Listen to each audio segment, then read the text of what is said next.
আসসালামু আলাইকুম। এই ভিডিওতে দেখেন বাংলাদেশে কি কি মাল নিতে পারবেন এবং কতটুকু মাল নিতে পারবেন।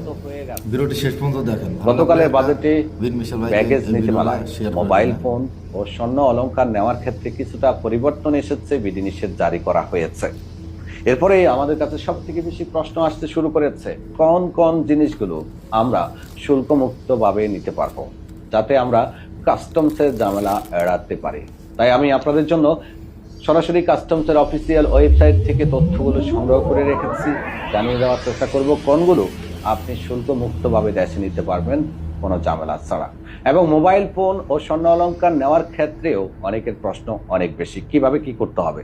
তো সে বিষয়ে জানতে হলে অবশ্যই ভিডিওর শেষ পর্যন্ত থাকবেন, জানিয়ে দেওয়ার চেষ্টা করব। ভালো লাগলে ভিডিওটি শেয়ার করবেন। প্রিয় দর্শক, শুরুতেই কাস্টমসের ওয়েবসাইটে যে পণ্যগুলো দিয়েছে, যেগুলো এখন অ্যাভেলেবেল খুব কম, তারপরেও জানিয়ে